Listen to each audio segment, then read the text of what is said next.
And as flights continue to be cut, travelers could soon be paying the price for it in more ways than one, actually with your wallet.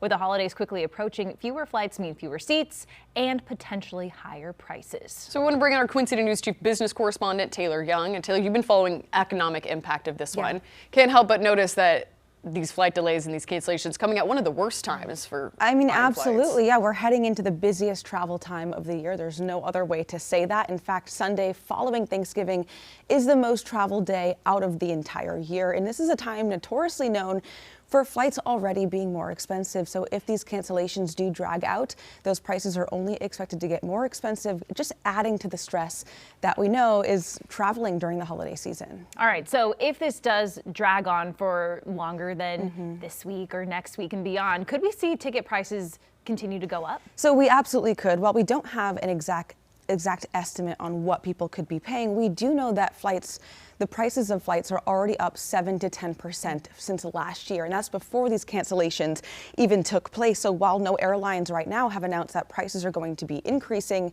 industry experts say it's just a matter of time because they do have to kind of maintain their revenue here. I will say on a positive note, people who are traveling over Thanksgiving most likely, hopefully, already purchased their tickets. So the sweet spot there is 45 days out before your flight, you should be purchasing your tickets. So the majority of people should have already have done that, knock on wood. So if your flight is not canceled, you will not be facing an increase, right? You've already purchased your ticket. However, where things could get a little strenuous is if your flight does end up being canceled, purchasing that backup flight, that's when you would essentially see those prices increase. A lot of people are waiting to figure out, should I be the one to get that backup flight? Should I wait and see? Is there any indication as of right now as to which flights may seem to be more in danger of being canceled than others? Yeah, so there are. While Charlotte Douglas is absolutely getting the most coverage in terms of flights being canceled, as well as those other hubs, it's actually those smaller regional airports that would be most likely to be impacted by these cancellations because, look, the flights flying out of hubs like Charlotte Douglas, they're most profitable for these airliners, right? Because they're traveling a longer distance.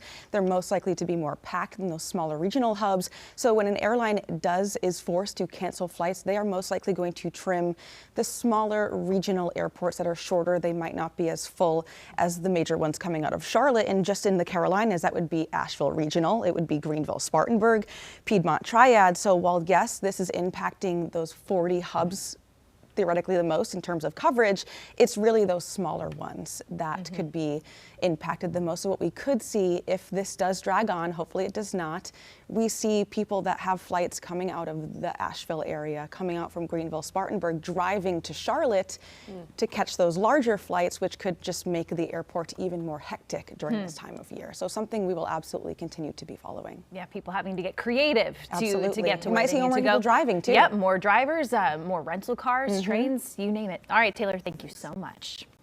Queen City News Plus. Just search Queen City News on your smart TV's app store.